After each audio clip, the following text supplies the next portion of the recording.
Good afternoon, everyone. I'd like to welcome everyone to King David Victory Park High School. My name's Leanna West and I'm from King David Victory Park High School. We'd like to extend a warm welcome to the dignitaries of the National Foundation's Dialogue Initiative and the FW de Klerk Foundation, as well as our schools today. We are joined by Randfontein High School and King David Victory Park High School, and we'd also like to welcome all our guests. Our school is delighted and honoured to host the first NFDI Schools Debate Challenge in association with the FW de Klerk Foundation. I would like to call up Ismail Jusub to introduce the first event. Thank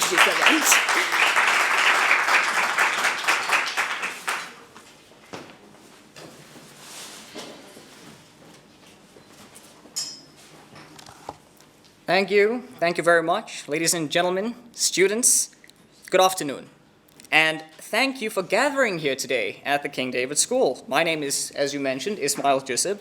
I'm a lawyer, an international lawyer, and it is with the greatest pleasure and the profoundest sense of responsibility that I stand before you today as a representative of the FW de Klerk Foundation. Today, as we engage in this inter-school debate organized in collaboration with the National Foundation's Dialogue Initiative, I would like to take this opportunity to delve deeper a little bit more into the work of the FW de Klerk Foundation and the values and principles that underpin our role as a civil society foundation. But before we commence with the debate, I would be remiss if I were not to acknowledge the gracious hospitality of the King David School, our esteemed host for today's event. I extend my heartfelt gratitude to the school administration, to the teachers, to the staff for providing us with this exceptional venue and their unwavering support in organizing this meaningful gathering.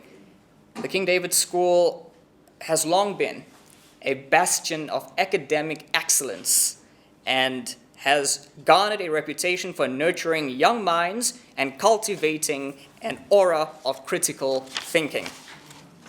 To the students, my dear students, participating in this debate, your enthusiasm, your dedication to engage in thought-provoking discussions are commendable.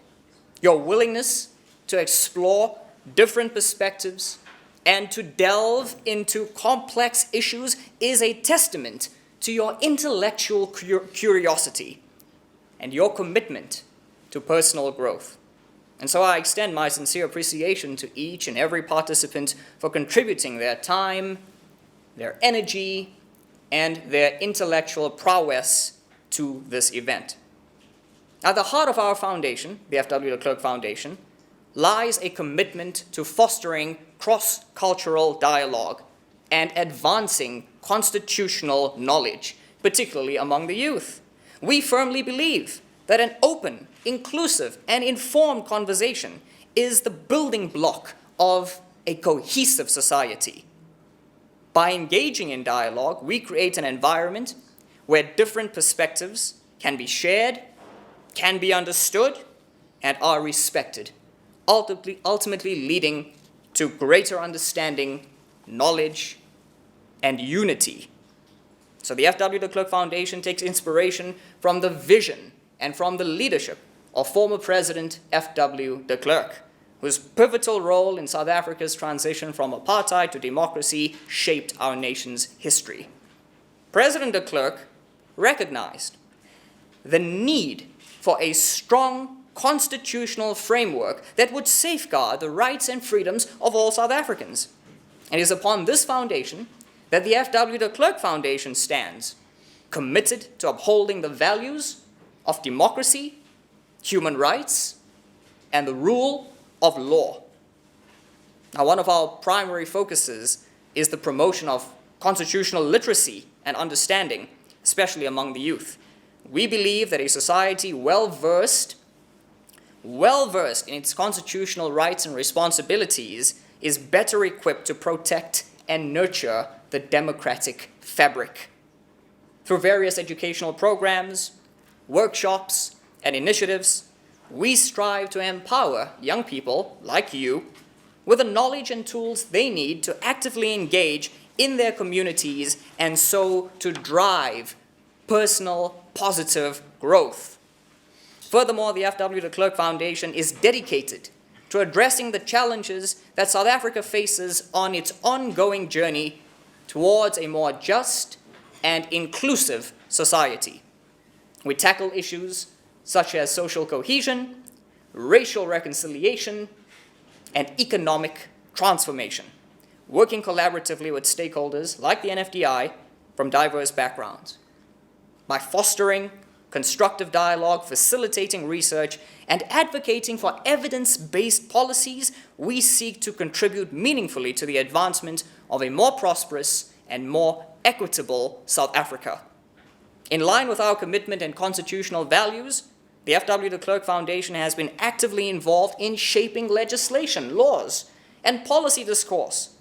Now, as some of you would know, we have made great strides and submissions to the National Assembly, including our recent comprehensive submission on a pertinent topic, the hate speech bill, which underscores the delicate balance between free speech on the one hand and preventing harmful and discriminatory speech on the other. Through our engagements, we strive to influence the development of laws and policies that safeguard individual rights while promoting social cohesion, unity, and understanding. My friends, as we stand here today, and as we explore the nuances of free speech in a functional democracy, I think it is quite fitting to draw inspiration from the wisdom of those who have pondered similar questions in the past.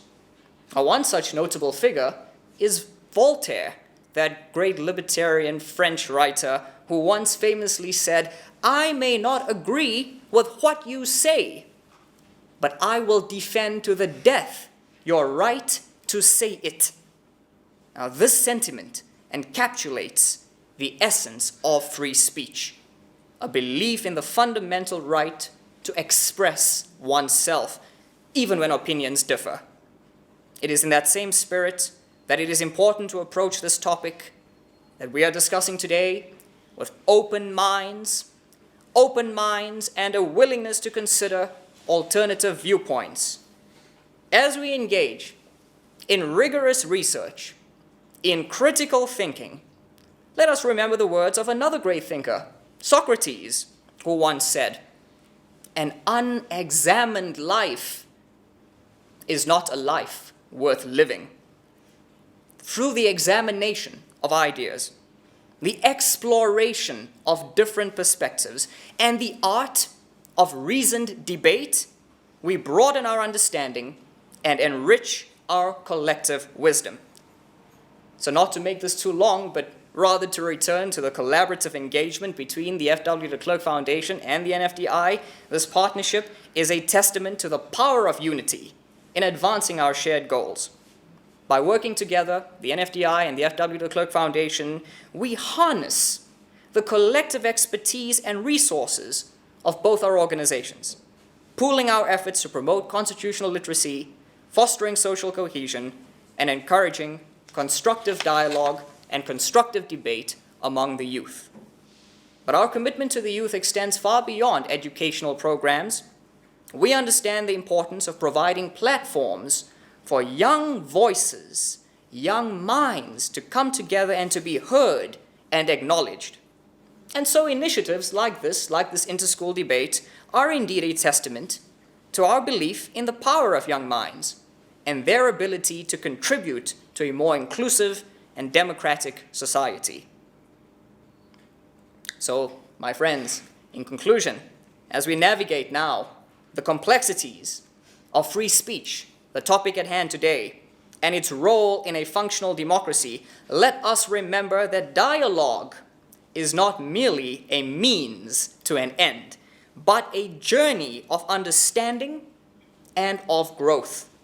The FW de Klerk Foundation remains steadfast in its commitment to promoting cross-cultural dialogue, constitutional literacy, and social cohesion. We are driven, really driven, by the belief that by working together, we can, indeed we must, build a society where every individual's rights and dignity are respected, and where diversity remains our core strength. So, that being said, thank you. Thank you to the King David School. Thank you to the National Foundation's Dialogue Initiative, and thank you, most of all, to all the participants for their presence here today. May this debate inspire all of us to embrace the power of constructive dialogue, to engage with empathy, with respect, and to strive for a future where democracy and human rights can flourish. Thank you, and let the debate continue to illuminate our path. May the debate commence. Thank you.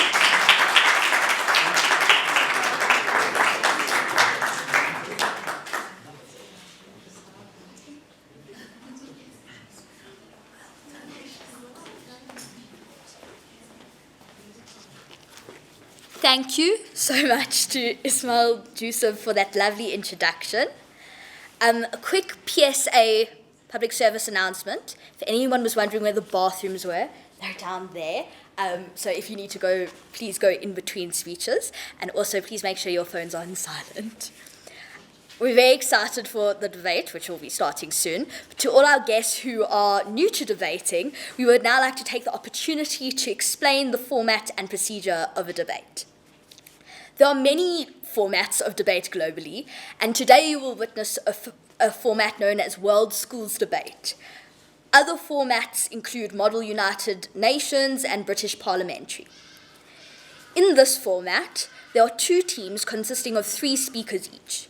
One team, called the proposition, argues for the motion, and that stands before the House, and the opposition team argues against the motion that stands before the House. In today's debate, Randfontein High School will be proposing and KDVP will be opposing. The motion that stands before the House is this House believes that absolute free speech is essential for a functional democracy. This debate was a prepared motion, so there will be no added preparation time. In most instances, debates are impromptu debates and teams have an hour to prepare after the motion has been announced.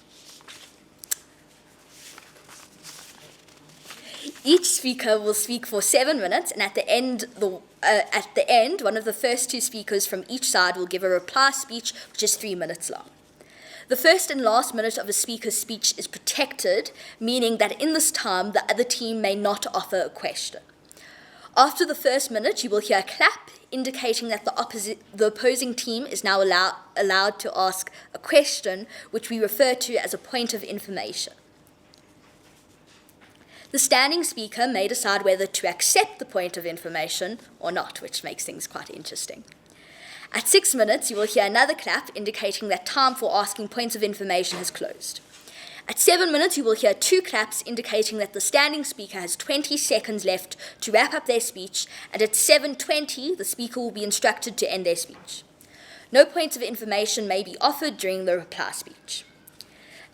A debate speech generally consists of 2 components: positive matter, which is the team's arguments to support or oppose the motion, and rebuttal, which is their responses to the opposing team's case.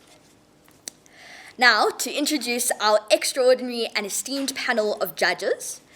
Today's debate will be chaired by Bella Mkabela. Bella is a debate coach at Parktown High School for Girls, where her school is the current senior and junior champions of the Gauteng Provincial Debating Championships. Bella is a world-ranking judge, has previously served as an assistant coach for the National South African Schools Debating Team, and has over 10 years of experience in debating. Joining Bella on the panel will be Christopher Hoyem. Christopher is the current president of the Gauteng Schools Debating Board and the Athenaeum Debating League.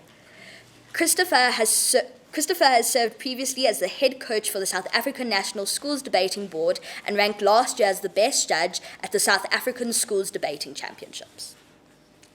Our extra special guest judge is Jackie Stone-Sedoke. Mr. Soroke is a human rights activist working on the Pan-Africanist ideas of struggle icon Robert Sobukwe. He has served a prison term on Robben Island, maximum maximum prison and was released in 1991 as part of the Harare Declaration conditions to create a conducive climate for SA negotiations. He's a social entrepreneur dabbling in property development, chemical productions, and strategic management consultancy. He is a published author. His memoirs were published in 2022, and his new title is a volume of poetry, Clouds of Black Are Coming, and Other Poems 2023. He is a director of the National Foundation's Dialogue Initiative. We would now like to welcome up the debaters to take their seats over here. Okay.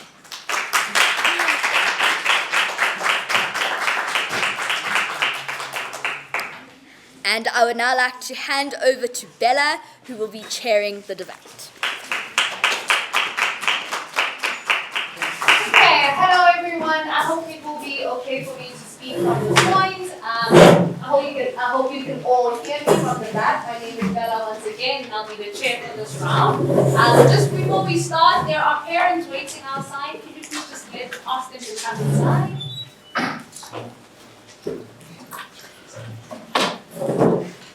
Please come inside, take a seat. All right, cool. So the rules that I'm going to talk about now are directed to the speakers. So these substantive speeches are 7 minutes and replies are 3 minutes.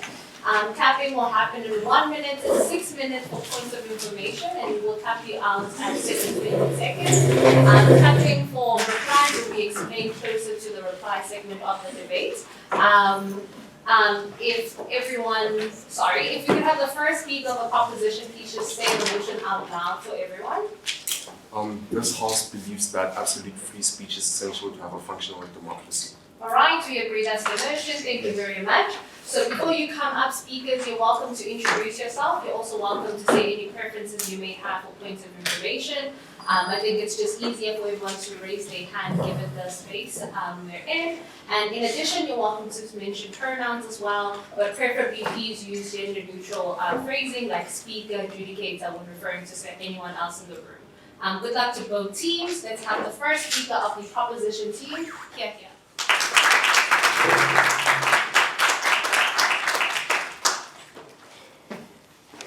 Okay, so I'm going to tap. Please just do a countdown 3, 2, 1 before you start the speech. You can start when you're ready. Okay.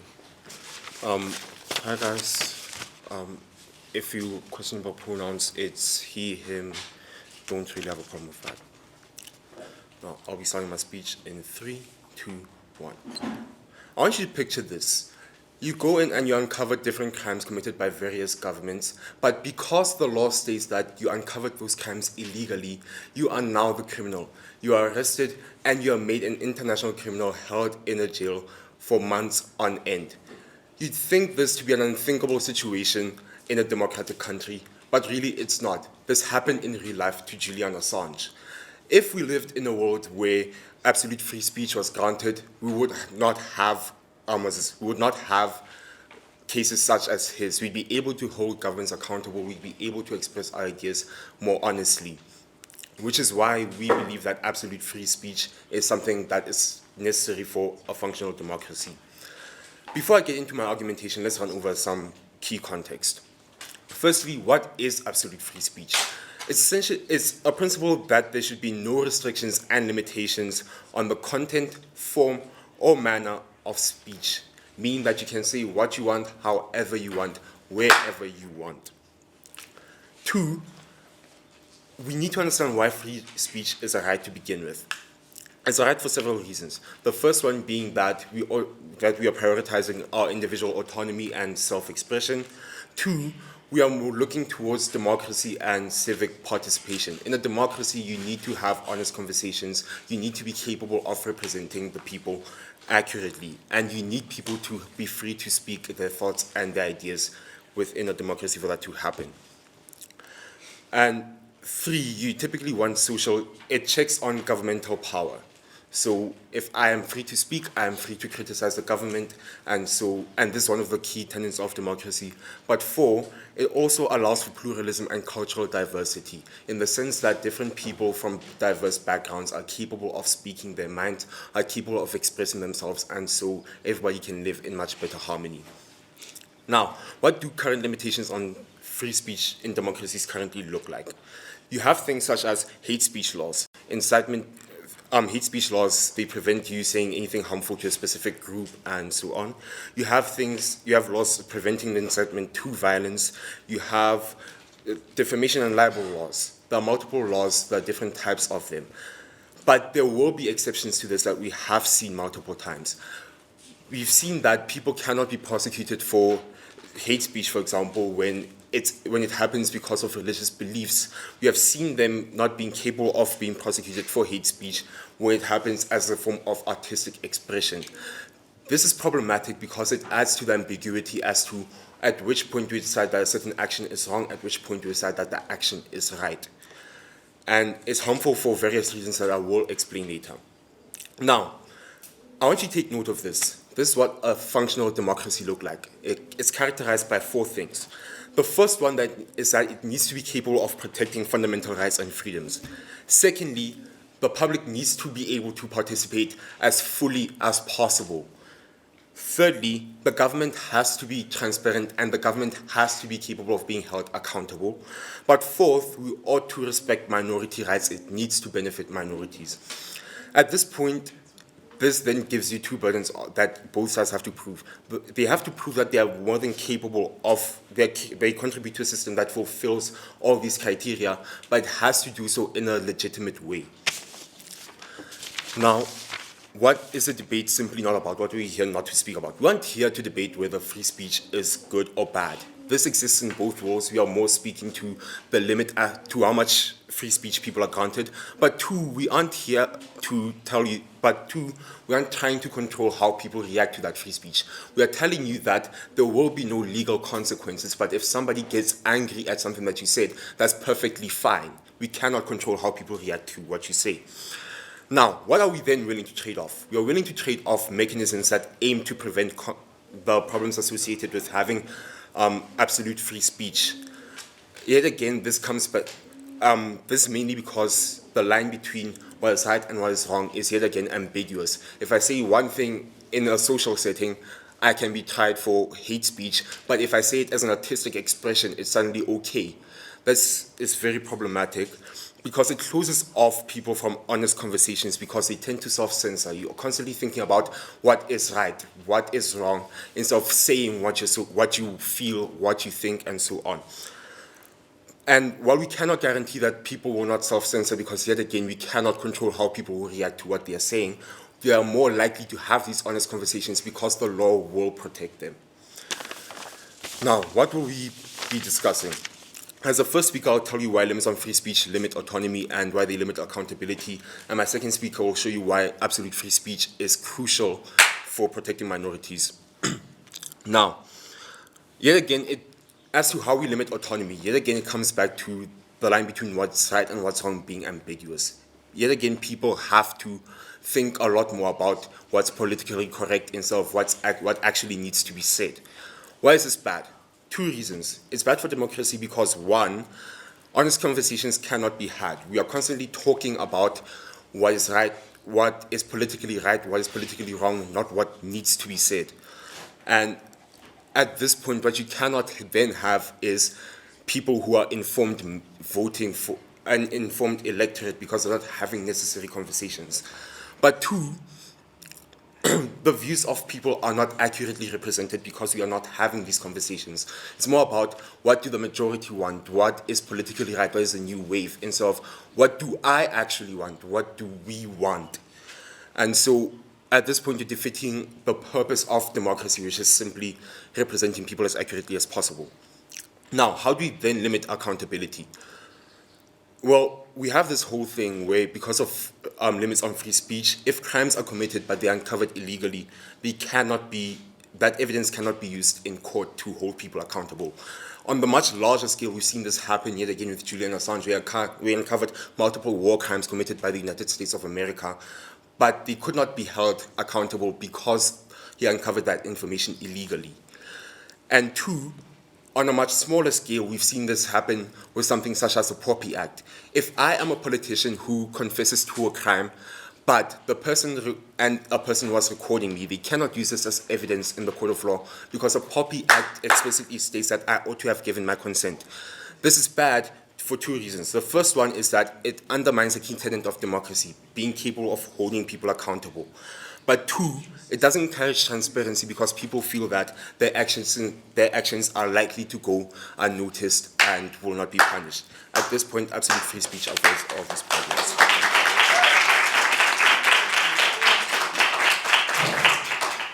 Thank you very much to that speaker. Apologies for tapping a bit early. Please make sure that you do time yourself so if we have any mistakes, we can also be on the same page.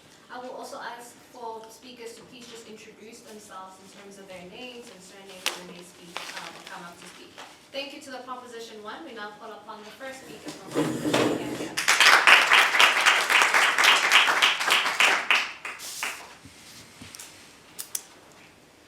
1. Okay.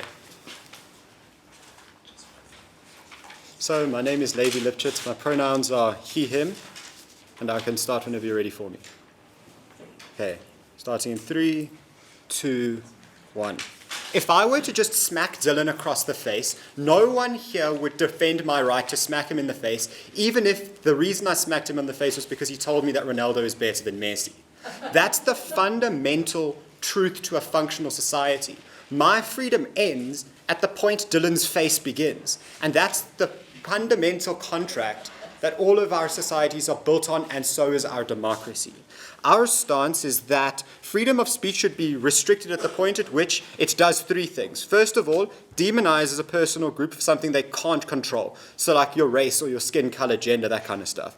Secondly, it advocates for offensive violence. So telling people that we're going to go and just burn all women or something like that. Something that's violent against another group or person. Thirdly is that it spreads disinformation, right? The information that's deliberately not true, deliberately trying to mislead the public. Well, note this is not actually a debate about whether or not freedom of speech is something that's good or should exist within our society at all, but rather whether that right should be absolute or not. So before we get into positive matter, let's take a step back, and before we get into rebuttal, let's take a step back and do some counter-contextualization. So what do we think the aims of a democracy ought be? So twofold. One, to maximize potential. This is what Kate will be showing how we achieve this better on our side of the house. And secondly, how we maximize freedom by upholding the social contract, right? So why is our aims of democracy better than the ones that side proposition brought you? Two levels. First of all, we show you that representation and a lot of the participation and accountability benefits that they point to only really exist at the point at which the state is functional, right? To the point at which sufficient freedom exists within that state and the social contract is upheld to an extent to which the state actually has to respect those other tenets of democracy. And secondly, we see like potential and freedom are far more immediate and down and to the actual people on the ground. We don't see individuals necessarily walking around and thinking like, oh, our state is falling apart because there's a lack of theoretical democratic accountability. It's rather people think that, oh, I can't do this, or oh, nothing is being done about this thing that I think is inherently wrong, this attack on me. It's that necessary, that individual level of democracy where you feel like you as an individual are empowered in that society is far more important than other parts to the individual. So now let's go on to rebuttal. So three levels. First of all, on their point of ambiguity, which was hugely important in their case. So three responses. First of all, we tell you government is not necessarily static. So even if we concede to this idea that hate speech is something that's super difficult to define, which it's not, we've already given you a metric to evaluate whether speech is harmful. But even if they're right, we still tell you that government is still capable, or a democracy is still capable of taking action to address more difficult areas, right? Secondly, we also tell you that their idea of inconsistency that they brought up to this core idea is not inherently a problem. We can just make laws more consistent, if that's the bigger problem. But fundamentally, ambiguity is better on our side of the house because we're actually looking at the gray area, and we're not just saying, well, there's this small gray area, so we're just going to ignore all extreme speech, right? So now let's also look at, secondly, let's look at their point on accountability. So first of all, they only really give us the analysis of Julian Assange. We don't think that if absolute freedom of speech would exist, that people would just be able to leak highly classified CIA and American government documents, right? But above that, we also see that accountability doesn't exist to a lesser extent on their side of the house, because what they're doing is they're saying that actively attacking people with speech based on stuff they can't control, for instance, is something that we just have to live with. That kind of idea where we just have to accept that everything that comes into court or everything that's said is magically okay actively hurts the individual. I'll elaborate on that later. Lastly, in conversations, fundamentally, we can show you how constructive discourse only really exists when there's fair rules. My second speaker will be talking about that. So now, let's actually look at why we maximize freedom by upholding the social contract. So what is the social contract? It's fundamentally the idea that society can only function at the point at which freedoms don't impede the freedoms of other people, right?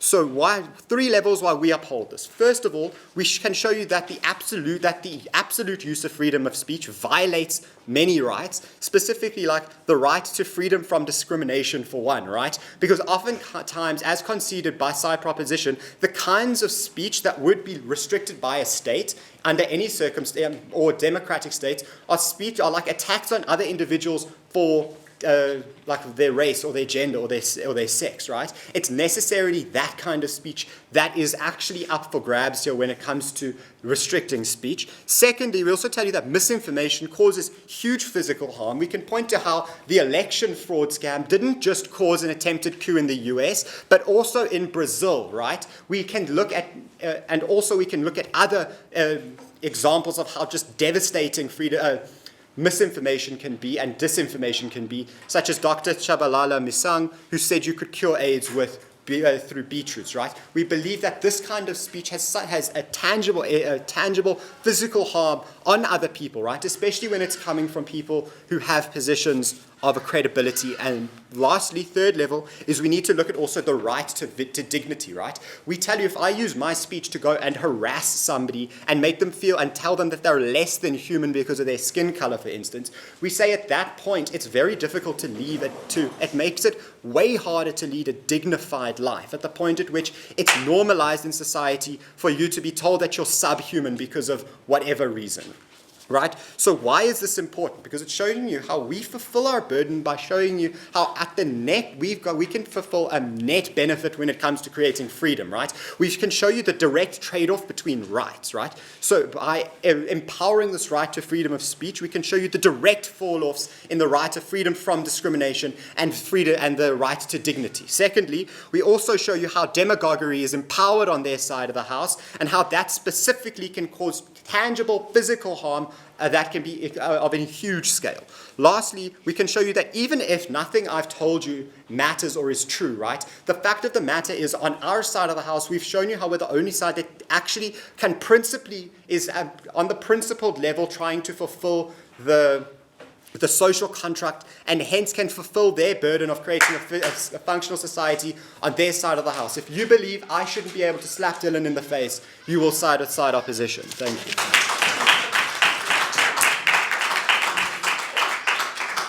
Thank you very much to that speaker. We now call upon the second speaker from the proposition side. Thank you.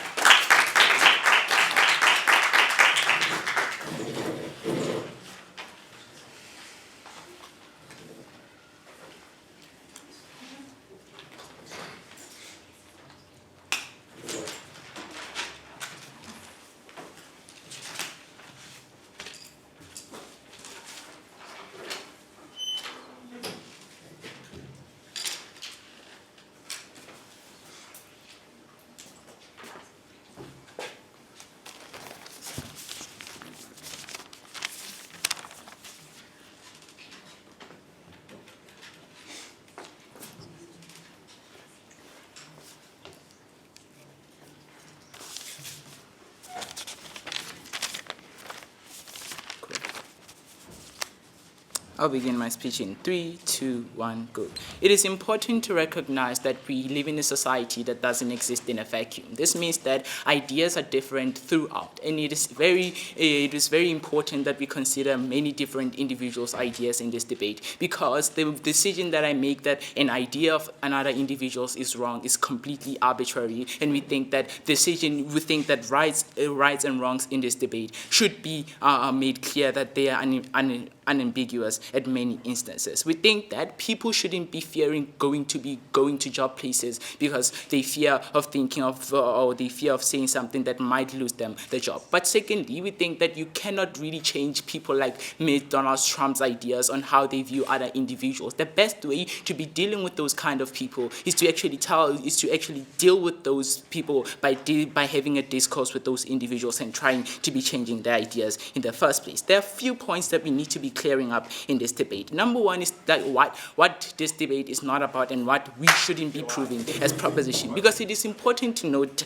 the distinction between consequential speech and absolute speech. We think that we do not have the control over how individuals actually react in this debate, but we stand for absolute speech on our side. Side proposition shouldn't be putting a burden on us on protecting individuals from physical harm, which we think that it is less likely going to be taking in the first place. But secondly, we need to be making clear our trade-off within this debate. Our trade-off is the right of individuals not to be offended in this debate, which is something that is really there was just something that is overlapped. Why do we then win even if we make this trade-off? Two things. Number one, we get better assessment of the situation in and of itself by challenging other people's views within those democracies. But secondly, you are not at a risk of harming minority groups that you are trying to be protecting in the first place in this debate, because we think that limiting their speech is something that will really harm them rather than getting a society that is likely going to be good for them. What do we give on the principle in terms of legitimacy? We give you a couple of things. Number one, we give you how limiting freedom of speech is something that is illegitimate. How? Because one, we think that we need to protecting individuals' rights is a fundamental right of a democracy, because we think that a democracy is for the people and with the people. We think that also we already told you about how the right of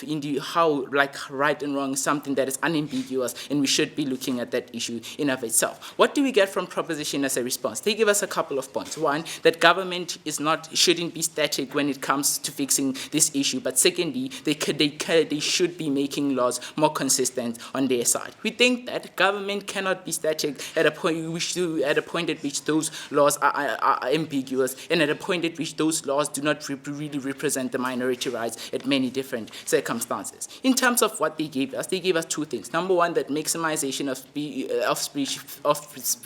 free speech is something that upholds the social contract. But secondly, this free speech is likely going to be harming the protection of individuals. But thirdly, a point about misinformation. The first response is that it is weird that they stand for the social contract while they're limiting individuals' freedom of speech in this debate. We think that at a point at which you do have those social contracts in place, what we exchange as a government is that we will give you the freedom and it will give you the necessary things to be living your life to the fullest. But secondly, we think that on their side, they are worse because they do not really protect the individuals on their side, because we don't think that just telling Trump not to be saying violent things is likely going to be stopping him from being violent in the first place. We think that it is only amplified on their side and it doesn't really fix the issue. What do we have on proposition? What do I have as proposition second? 2 points. Number one, why marginalized groups are likely going to be harmed in this debate, but secondly, why we're good for accountability. Before I move on, I'll take a point. So would you rather have people going to work every single day scared that they're going to get abused,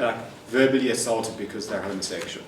We think that at a point at which we do allow that information to be put out there, we are likely going to be able to be dealing with those people in the first place, because we think that when you silence those people, you are unlikely going to be changing how they view things, and you are likely going to be changing how they actually act to be harming individuals in society in the first place. What do the marginalized group look like? 2 things. Number one, they form a minority in many countries. This looks like black people within America or LGBTQ people in many countries. countries. But secondly, they are the most vulnerable groups within like those countries in terms of like how they are represented. Because most systems that we're talking about, especially democracies, are most often majoritarian. This means that majority of the views are likely going to be supported within those states themselves. Why is then side proposition worse on the alternative? Because one, we think that limitation of free speech is often targeted to minority groups. This means that in democracies, principles of the majorities are the ones who are upholded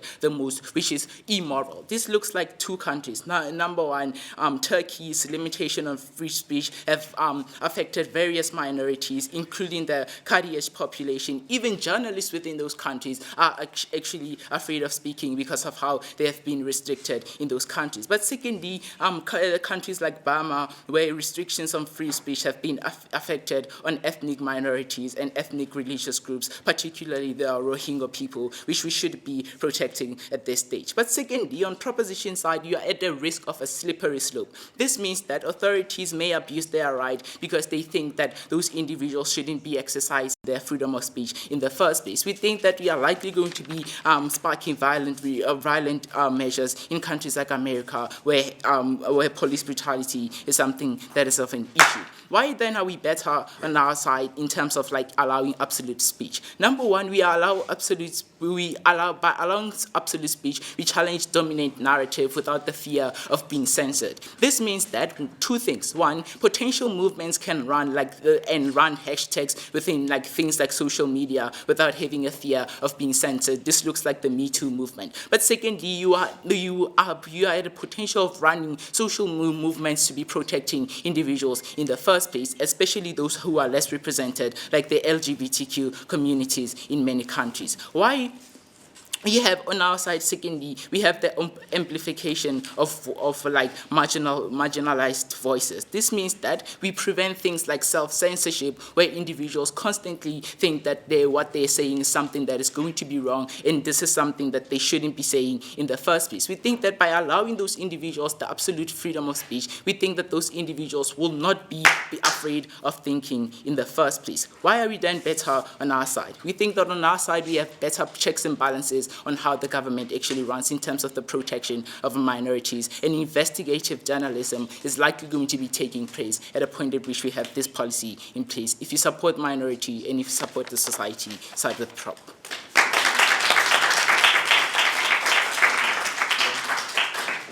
Thank you to the second speaker of opposition. We now call upon the second speaker from the opposition side, Kefka.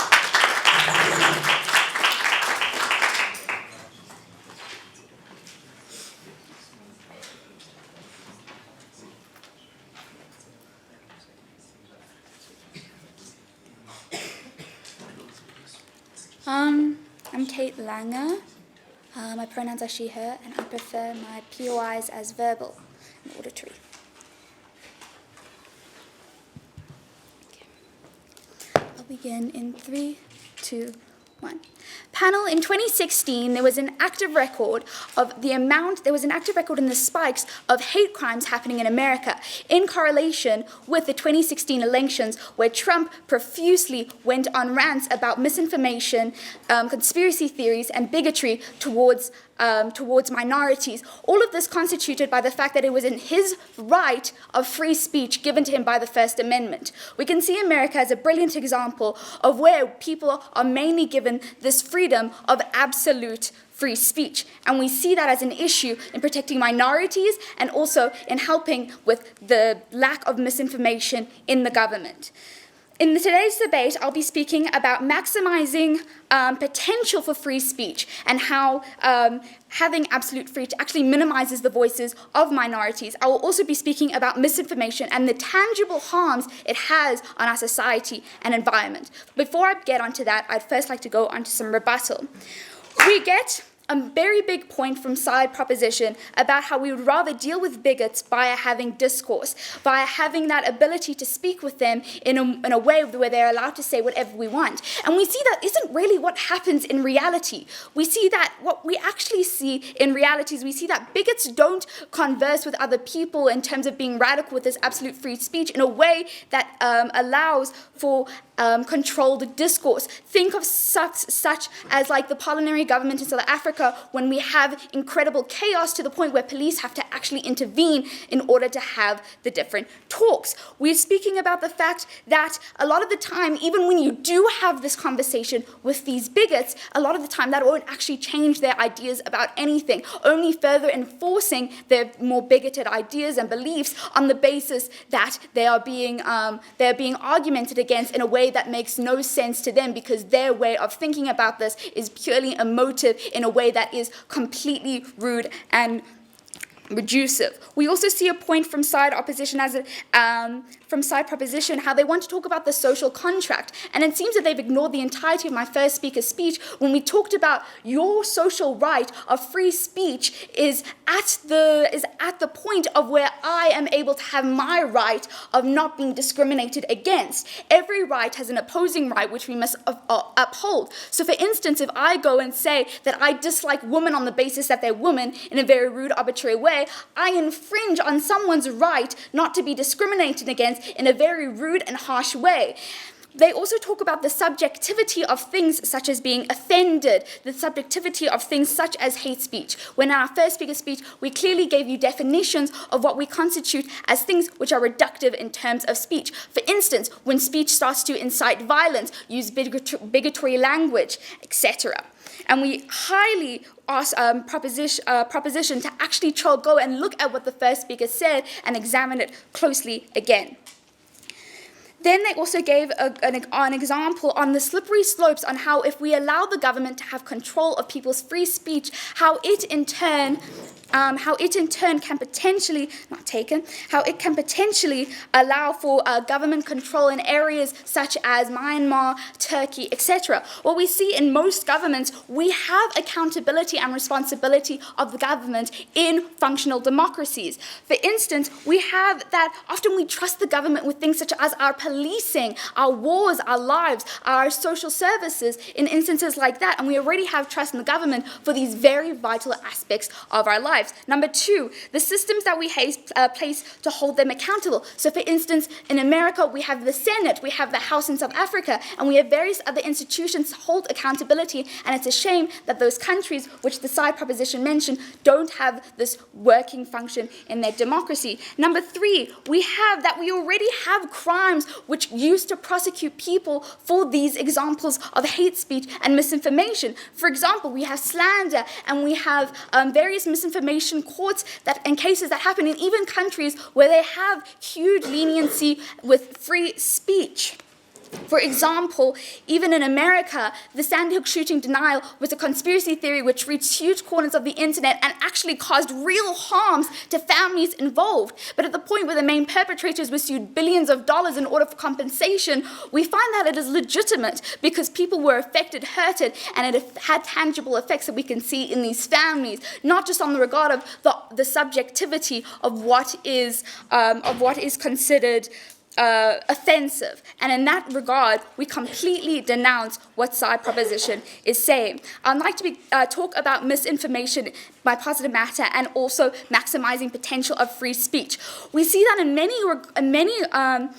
under misinformation, we see that in many cases, we have that people often lie in order to allow for the free speech of their person. For instance, the example given in the first speaker's speech about how there were documents leaked that show that certain politicians doing terrible things is not mutually exclusive, and in fact, allowing the absolute free speech would create that to be worse, because you have people lying, people making up conspiracy theories on the basis of leaked documents. For instance, Pizzagate, America, 2016, there was a literal shooting at a pizza company because of the fact that people thought that this company was a pedophile ring being covered by a pizza ring, which was obviously a lie in order to spread political agendas. We see in that regard, this absolute free speech is just completely regressive. Number two, we talk about how we actually maximize potential of free speech for minorities. In the instance where you have that free speech can lead to intimidation of the majority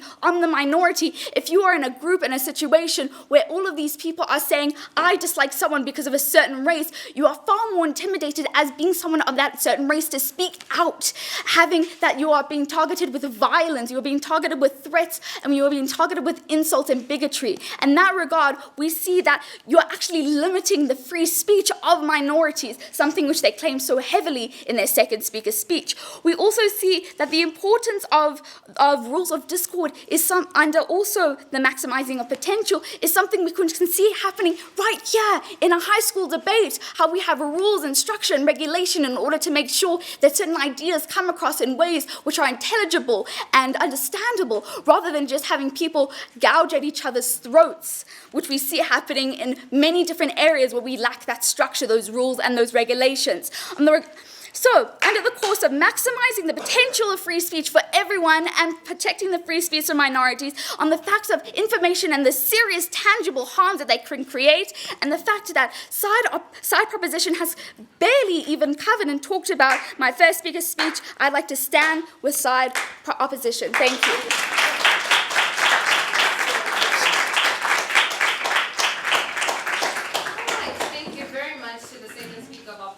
Now call upon the third speaker of the proposition here.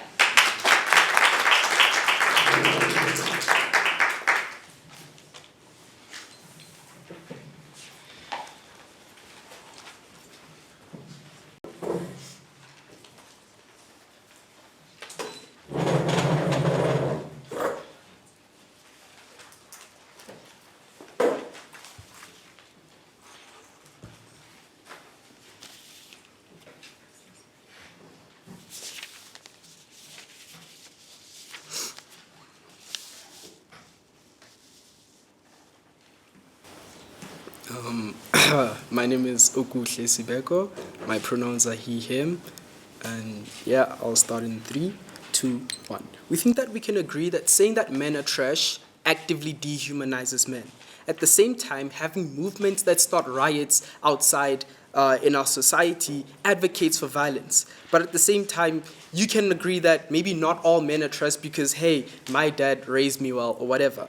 But the truth still stands that billions of women in South Africa are victims because of this narrative, or because of essentially the harms that exist, and essentially being a victim to something that no one else can understand, and therefore no one else can tell you what to say or what not to say about how you feel. It's important that to understand that this motion is not necessarily just speaking to bigots that most probably wouldn't even engage in any sort of meaningful discourse, but it also speaks to victims of crimes that are not necessarily dealt with within status quo, because maybe we say that women are just overreacting, or whenever you report a crime on sexual harassment, it's not always sexual harassment. We think that this is particularly what we ought to deal with. That important.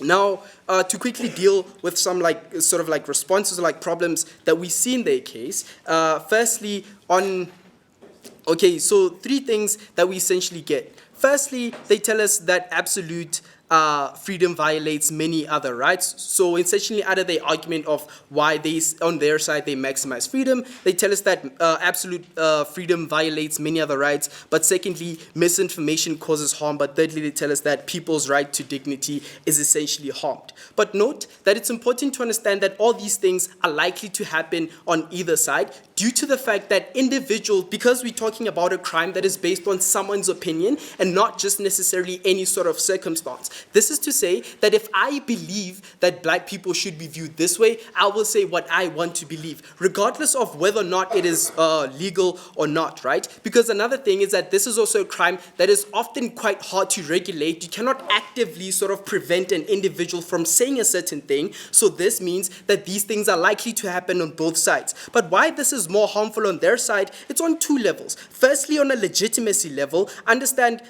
essentially the harm that we're likely to get here is essentially seeing less chats or less meaningful discourse, but moreover, secondly, having more self-censorship. Why this is harmful specifically in this context, in a democratic context, where individuals ought to express themselves however they want to, it's bad because firstly, under legitimacy, people are less inclined to express themselves. Regardless of whether or not your opinion is right or wrong, being in a democracy, and a democracy being a political system that is for everyone or aims to represent everyone should have the ability or the comfortability to say what they want to say on a principle level. But secondly, no level of correctness can accurately represent the people's views. This is to say that it's necessary to allow individuals to express themselves however they want to whatever extent at which they want to, because essentially, one, note that they are the only individuals who, or like they fully understand their own situation,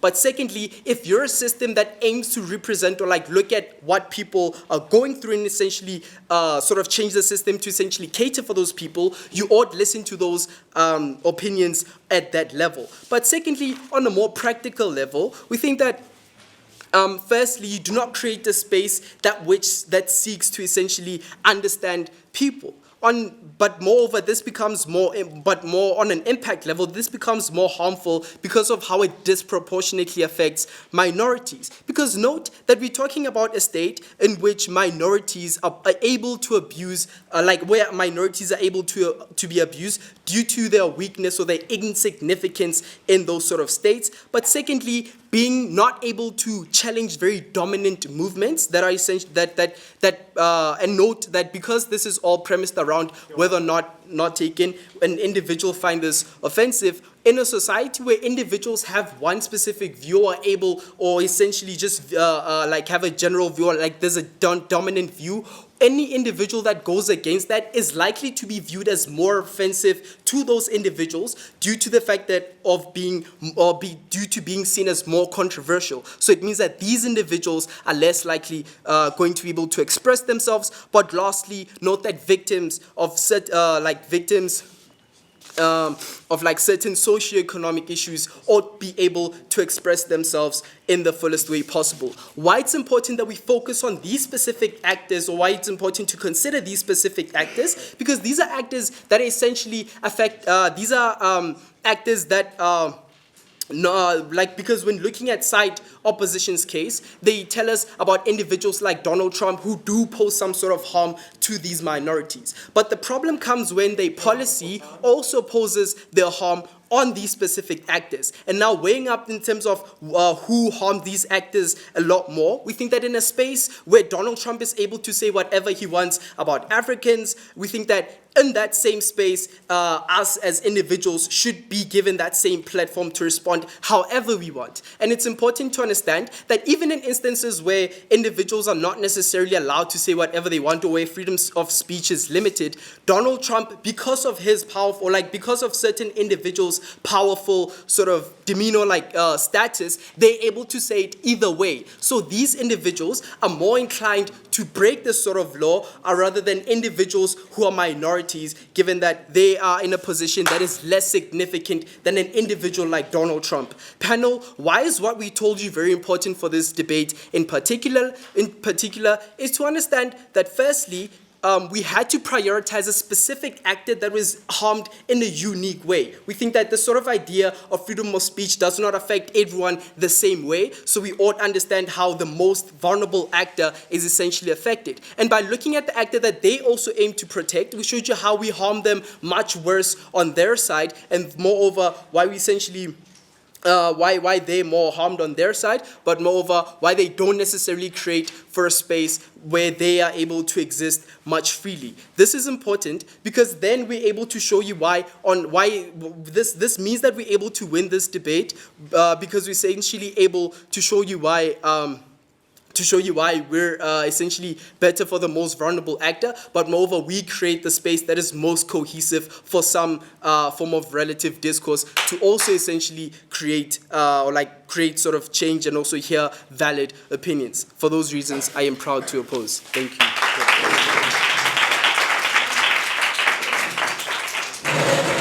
Thank you very much to that speaker. We now call upon the third speaker from the opposition side. Kekia.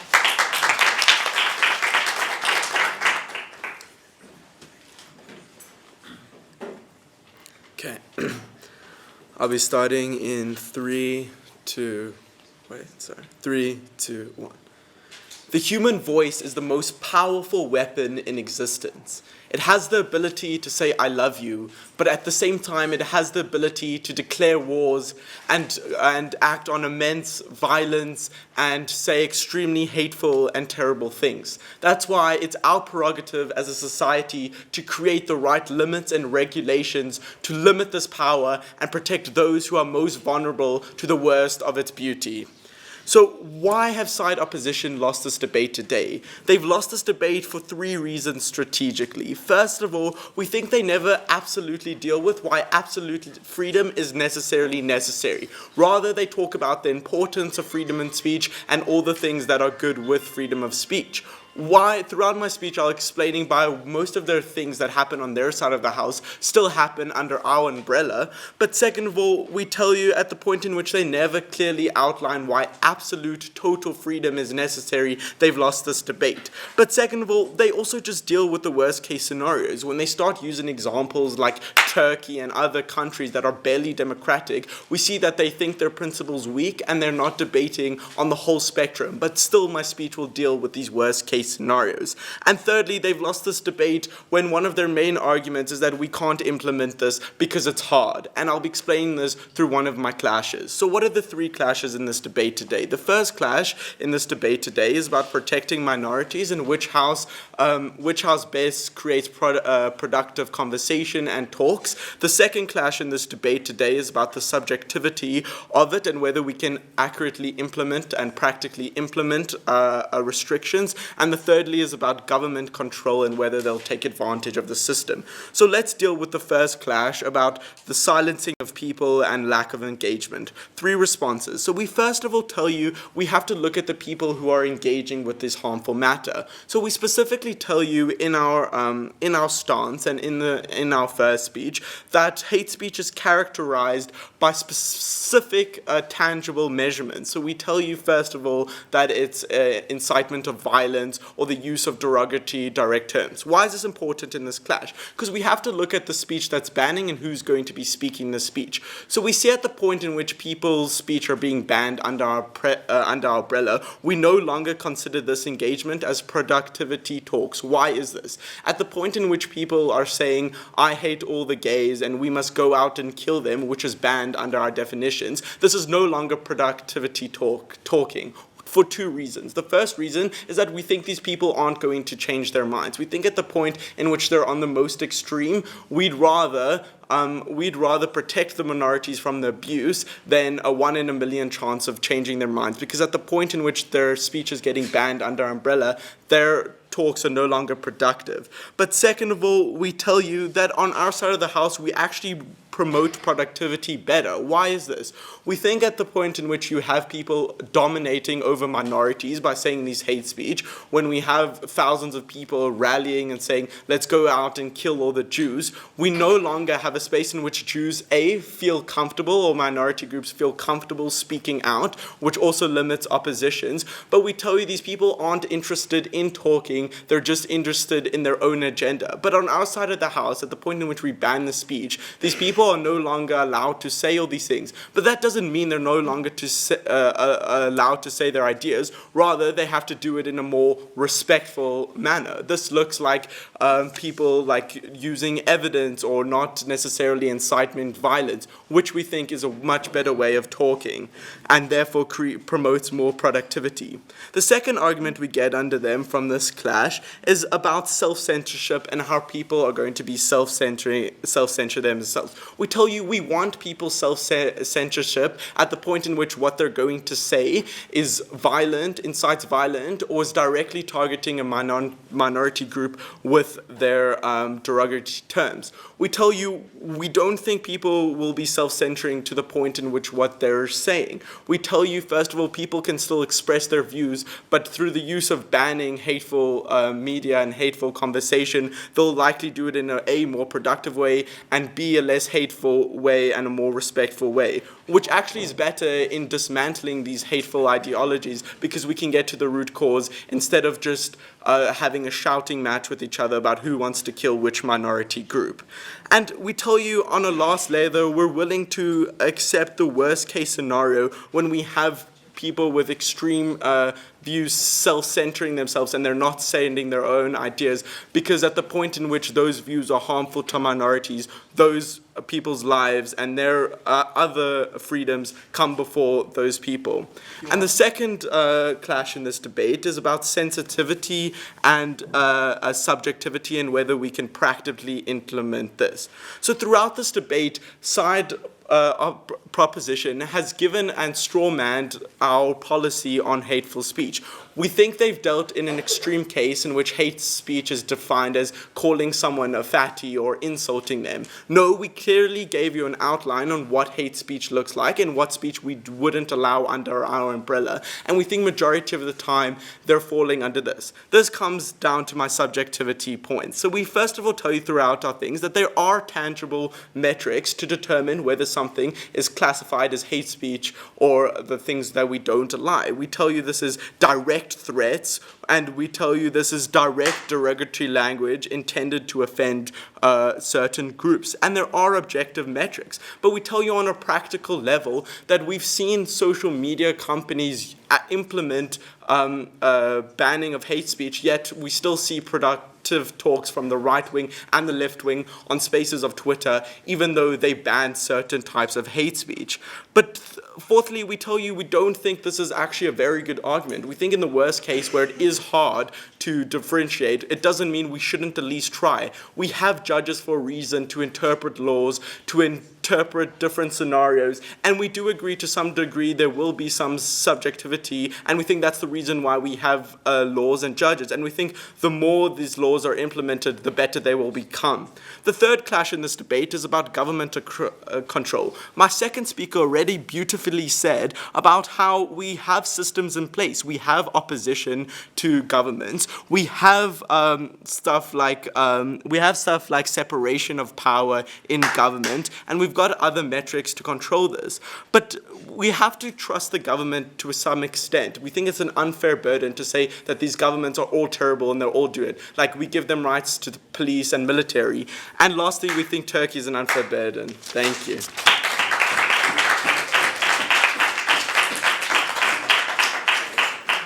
All right, thank you very much to all the speakers for their substantive speeches. We're moving on to replies. Replies are 3 minutes. We'll tap once at 2 minutes. We'll tap twice at 3 minutes. These are just timing indications. Points of information are not allowed during replies. So to start off, we'll have the opposition reply.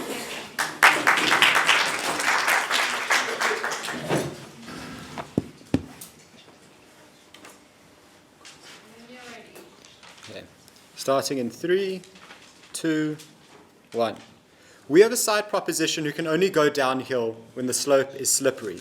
Note, it feels as if they only believe their harms exist in crumbling, barely functional democracies that are already authoritarian and tyrannical to a greater extent. Okay? We've already shown you how this key contradiction should cost them the debate outright, but let's take that step back and look at the two most important issues in this debate. First of all, and the most important one, is who creates a greater net freedom in society, right? This is the most important clash because this is the major area where both sides have actually been engaging, right? So let's see, what have we brought to the table? So we've shown you how on our side of the house we better uphold the social contract for two major reasons. First of all, we've shown you how, as far as net freedom and net, respectful to, the net rights situation, on our side of the house, we see that at the point at which I can say anything I want to you, there's a lot of rights that you have that I can violate, right? I can make you feel less than, I can single you out verbally, right? We showed you and how that violates your right to freedom from discrimination. We've also shown you how if I'm telling you that you're less than human, how that can be incredibly dehumanizing and can cost you your dignity. We also showed you how we can, and then on the second level, we showed you how on their side of the house, they empower demagoguery to harm society. So note, what did we majorly get from side proposition? So we get two things. First of all is this idea of ambiguity and how it's very difficult to actually define what should and shouldn't be permissible.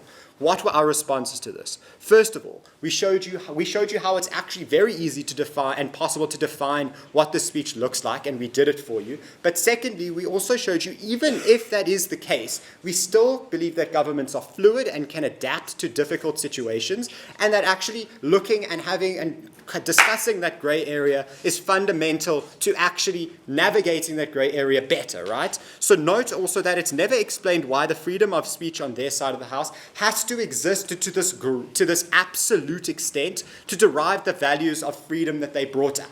So what is the second major issue? This is the issue, the less important one, on like potential within society. This is less important because we got a lot less engagement here. So what did we bring forward to you? So we gave you two levels. We showed you how on the level of discourse, the quality of the discourse is worse.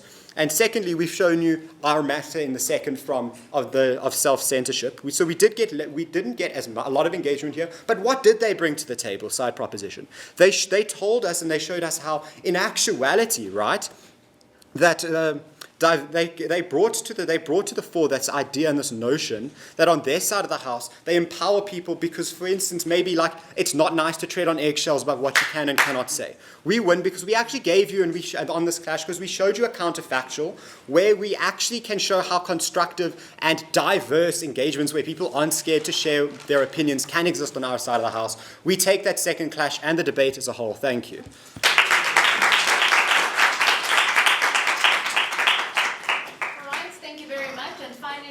Proposition of 5. Take care.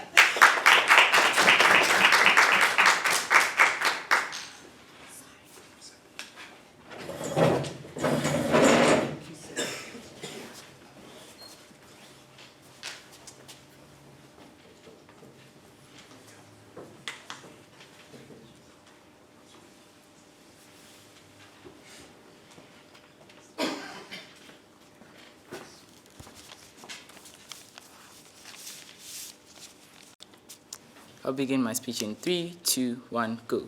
What we saw from this debate is that there is no link between limiting individuals' freedom of speech and them not being violent to other individuals. We think that proposition should have proven this point on their side in order to be winning this debate in the first place. But what we need to be making clear in this debate, that we made clear in the second speech by its entirety, is that one, freedom or absolute speech is not the same as consequential speech. We think that it is an unfair burden to be putting on us that individuals are likely going to be violent to other individuals. We think that on our side, we only protect the absolute speech of individuals. This means that individuals having to say what they want, because in the democracy, we should be doing that in the first place. How other individuals actually react to this issue isn't something that we really need to be proving on our side. What are the two clashes in this debate? Number one, which side is principally legitimate, but secondly, which side protects minority and protects individuals from being violated in the first place? What is the common ground on the principle in of itself? Two things. Number one is that we cannot change the way people think and act in the first place. We think that we already told you about like how people like Donald Trump are going to be the same people even if we take away their freedom of speech. But secondly, we cannot stop people from saying what they feel in the first place, because we think that even if when we implement the laws, side proposition didn't show us a link on how those people will be kept quiet in the first place, because they are likely going to be expressing their opinion in that state. But what do we give you as proposition? Two things. Number one, that we should be, by all means, protecting individuals' rights to be who they are in a society. This is important because we already told you about like how we have many different religions within a society in and of itself. This means that the things that are right and wrong in a society are completely arbitrary. This looks like in America, where liberal ideas are the ones who are thought to be the moral ones, and people who are conservatives are not really taken into consideration at many different instances. But secondly, we give you this point about how individuals should have the autonomy to be who they are and should be living in the society. The only thing that we get from proposition is that one, government should be fixing those laws and being consistent, but secondly, we should be maximizing the freedom of individuals. The reason why this is problematic is that one, they say that they protect social contract, but they do not really protect individuals' those rights. But secondly, there's no link between how violence is stopped on their side. In terms of minority, what do we give you? To give you that one, the reason why struggle movements such as the Me Too actually started in the first place is that people were actually expressing radical ideas, and those radical ideas were able to be made into things like that. But secondly, limitation to free speech is something that is often targeted to the minority people, because the majority do not see the wrong in what they do in the first place, which is what side proposition needed to be proven to us in this debate. But thirdly, what we give you is that minorities' ideas are the ones who are disregarded in most society, like the LGBTQ individuals. If you want to be supporting those people in the first place, if you want to be supporting those minorities, you should be siding with the proposition.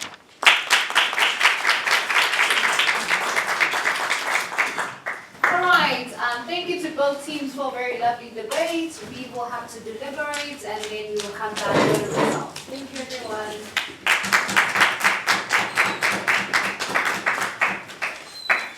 All right. Thanks both teams for that debate. The judges will now be deliberating next door in room 21, and everyone else gets a break, and we'll be having tea in the room next door.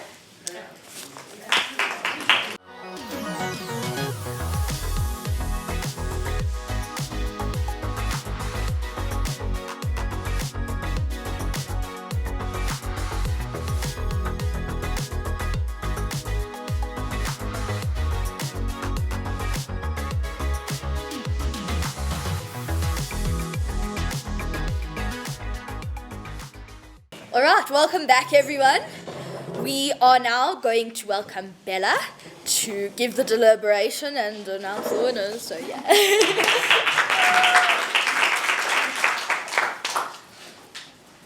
Okay, all right, hi everyone.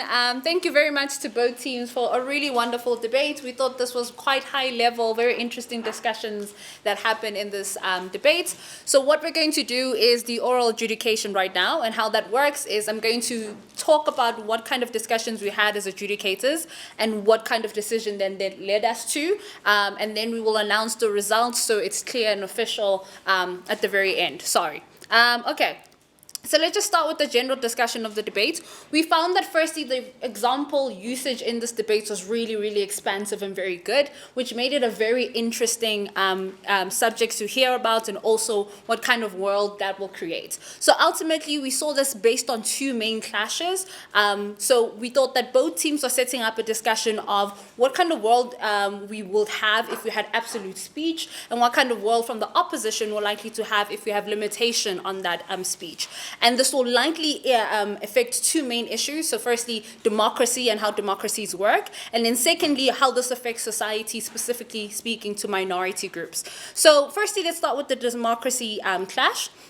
So what we got from the proposition, I think it's two main ideas surrounding why this is really good for democracy. So firstly, they say that it's very imperative for people to have discussions about the lives they live, the kinds of difficulties that they face, particularly if they form part of minorities within population groups, and their voices tend to not be heard in terms of how they feel or affected by discussion. Some of the examples used here are movements like Me Too and Men Are Trash in South Africa, and why in those instances we created more discussion by being very open and very much in expressing the very thoughts and the very feelings that people had. Secondly is this idea of creating a nation in which people do not have fears over the opinions that they have, where people are openly able to discuss this. They think this is very important because the way in which we govern freedom of speech in current status quo is one that's inadequate or inconsistent and doesn't create sort of a way in which we can govern this in a fair way that doesn't harm particular groups. What we get from the opposition is firstly the idea that there are fundamentals that are built into what we understand as a democracy. Some of the principles that they run: accountability, civil participation, but also the protection of rights and people's identities. And they think that this is likely to be better protected when we have individuals, or rather laws, that limit the way in which individuals are able to express themselves and when they can express themselves. They state a very specific criteria in which when they necessarily would like to limit freedom of speech. They talk about when it is harmful to another group and impedes on another person's rights. They talk about the idea of why they would limit it if it incites violence or and creates some form of violation against society as a whole. We bought into the opposition characterization and the impact that this will have on democracy more for two reasons. Firstly, we commend and think that this is an interesting discussion from the proposition in regards to why there's a limitation in discussions in society because people feel limited and do not feel the ability to express themselves. There's also difficulties, particularly in some frameworks, particularly developing nations, where there is a limitation in how they govern that freedom of speech. But we thought the opposition is able to say why, firstly, they're able to get the same kind of benefits where we have open discussions that are very important and tangible to people and impact the way in which a democracy works, but work better when we have limitations there. One, they talk about why those limitations create a far better, more productive discussions. They talk about why, for example, in social media, things like limitations on people being able to report certain speech hasn't hindered the engagement between the different groups and is one that has facilitated more productive discussion. Secondly, they also say that the way in which the proposition talks about limitations of systems is very extreme in the sense that we are unlikely to get the kinds of discussion that the proposition wants to have, where it's more led by victims and led by particular groups discussing important discussions. What we're likely to see is individuals choosing to violate and attack certain instances that people can't control, like gender and race. And in that instance, they would rather prioritize the protection of those people and don't think that they would lose out on discussion as a whole. So in actuality, from the opposition side, we get the kinds of benefits, the kinds of discussions, the kinds of important issues under their system. With limitation, we're able to get far better discussions and far more control and productive discussions. And so we bought into why limitations instead of absolute speech is far better for democracies. So that first clash went to the opposition. Secondly, then becomes how this affects societies, specifically how it affects minority groups. And here, from very interesting discussions from the proposition, talking about why minority groups are the ones who tend to lose out on the ability to express themselves. There are important discussions that minority groups tend to face and have that other groups do not have, particularly in democracies where it is more favored what the majority says over minorities. And in those instances, we then limit important expression and limit great movements that are able to change radicalized thoughts and the way in which people engage with each other in society. What we get from the opposition is the idea that we are likely to see hindrance on minority groups more because people are likely to attack them on the basis of things that are prejudiced and not necessarily on things that they can control. And in that instance, they feel that they protect minority groups far better by having limitations, and they think the discussion is likely to happen with other individuals finding reasons to attack minority groups rather than minority groups discussing important things that change society. We bought into the opposition case of why we're likely to impact minority groups far better for three reasons. Number one, we think very important consideration from the proposition regarding minority groups and why we're likely to get expression there. But it isn't clear to us based on the analysis why we are likely to get in more instances minority groups speaking out rather than other groups and other people using this absolute freedom to attack these minority groups. We also had a problem with how they would likely keep the accountability factor up, especially when the opposition criticize why they are likely to see attacks upon minority groups rather than seeing them being uplifted through this absolute speech.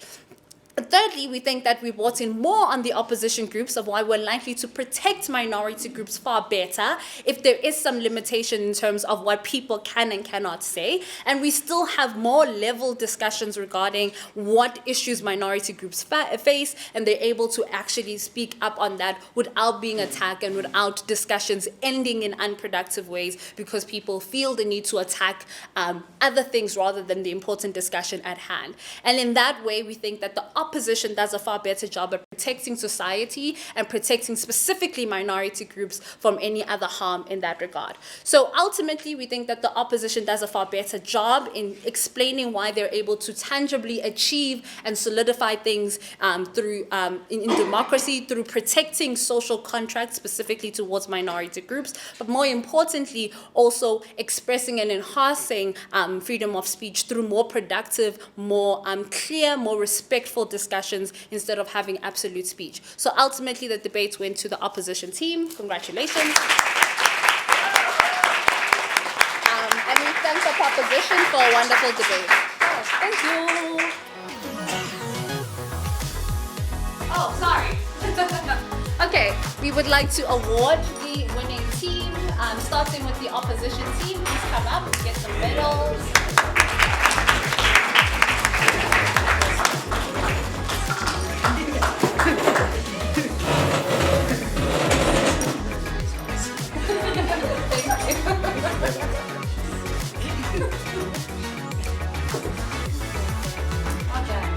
Okay, well done, opposition. And thank you to the proposition team. Please also come up and receive some medals.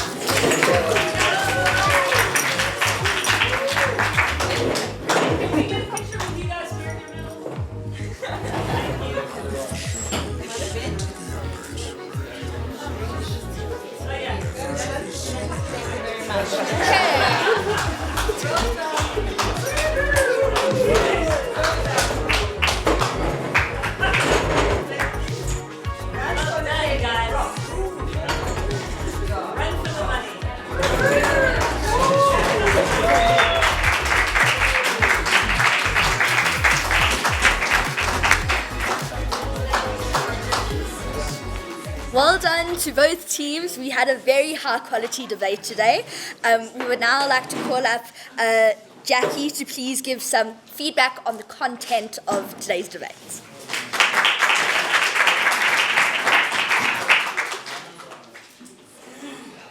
Hi. I declared up front that my daughter went to Randfontein High School.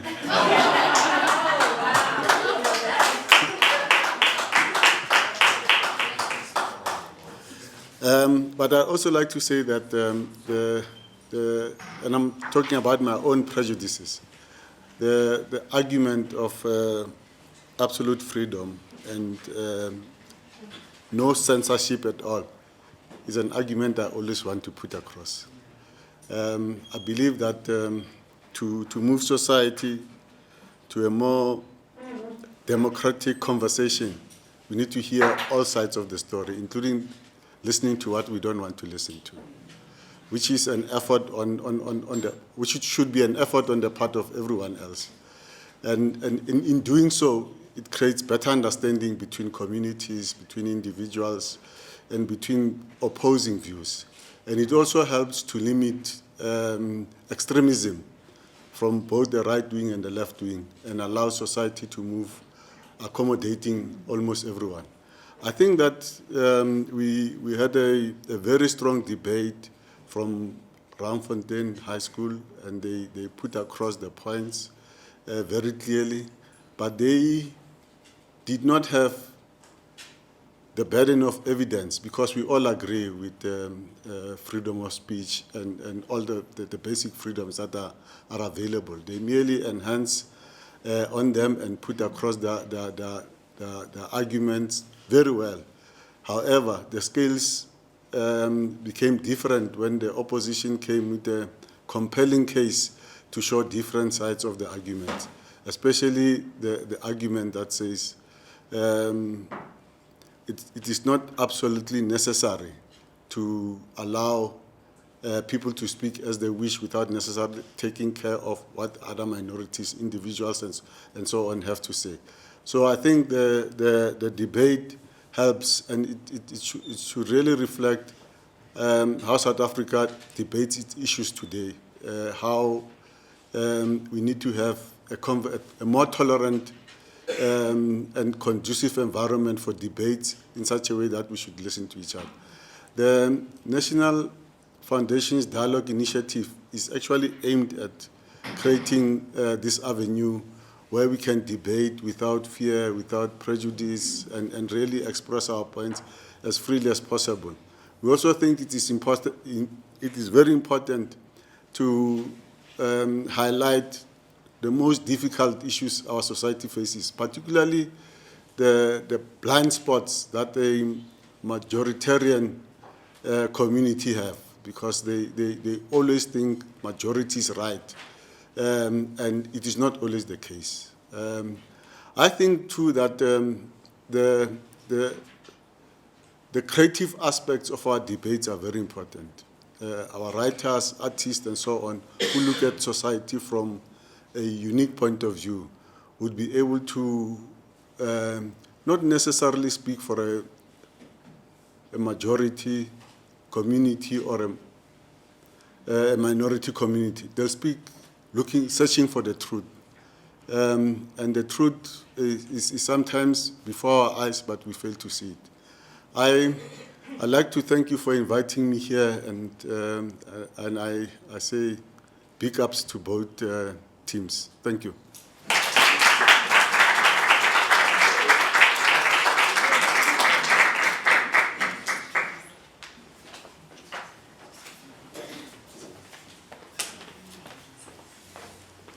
Big thank you to Mr. Sodoke for that amazing feedback for both teams. We've got a few thank yous that we need to get through because there's been a lot of work that went into today. So firstly, we would like to thank the FW de Klerk Foundation for envisioning and sponsoring this event. In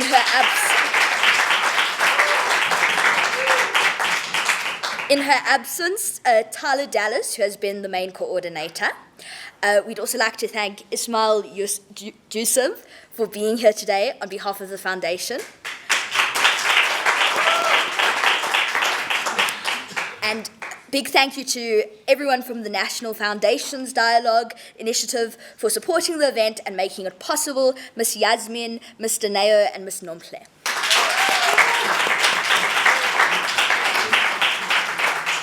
Then we'd like to thank Randfontein High School for partnering with us to have today's debate. We'd also like to thank our principal, Mr. Baker, and Dr. Lever, Dr. Elizabeth Lever, I'm not sure if I'm allowed to say her first name, for their support in making the day possible.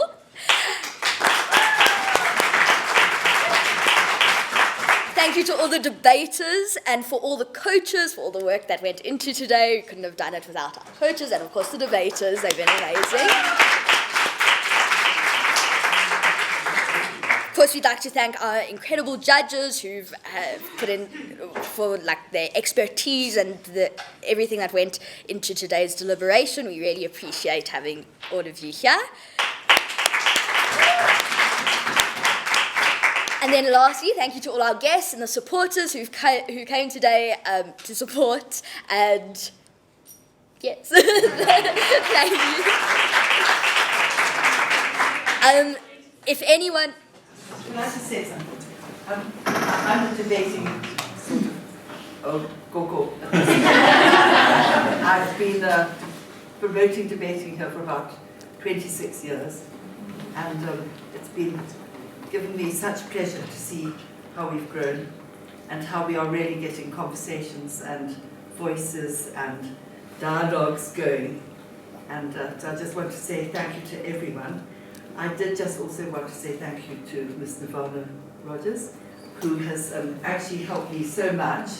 And I've done very little really. I've just sort of pumped people, and I just want to thank Nirvana very much.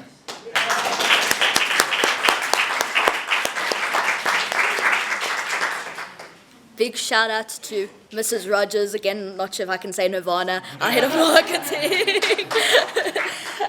So yes, if people still want tea, although I think almost everyone enjoyed quite a bit a few minutes ago, so I'm not sure how much is left, but if anyone still wants tea, we'll be next door for the next 10 minutes, and thank you for joining us today.